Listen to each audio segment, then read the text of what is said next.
All right, all right, all right. Here's another one and done, ladies and gentlemen. What we're doing is we're looking at a circle, and this is one of the examples in geometry where you tend to have a key.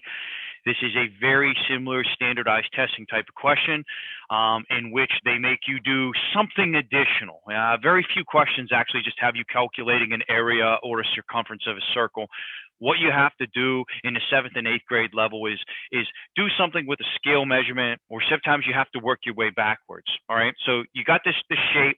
They got a grid or graph. We're used to this, and the key here is this. They're saying every block equals 1/4 of a foot. So now what's important is when you are trying to calculate anything associated with the circle, what you need to know without a doubt is this guy right there, the radius. And the radius is the distance halfway across a circle. So when I count my blocks, I got 1, 2, 3, 4, 5, 6, 7. So now what's happening is my radius is 7 blocks.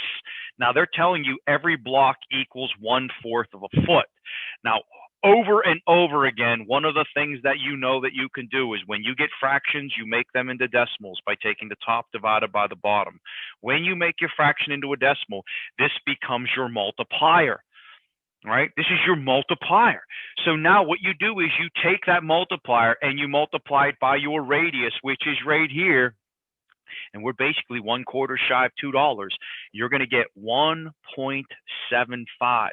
And 1.75, ladies and gentlemen, is the radius of my circle after I converted it into feet. Now, what we got to do is it says, well, what is the area? So that's what they're talking about. What's the area of the fountain? So then we have to go and we have to apply our area formula.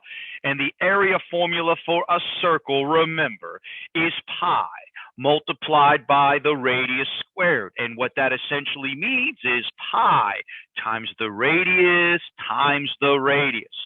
So if my radius is 1.75 here, and I take out my calculator, 3.14 times 1.75 times 1.75 will give us our grand value of 9.616. Now, look carefully, because what it's saying is round to the nearest square foot. So then, as a result, the 6 will turn the 9 into a 10, and this will be my answer.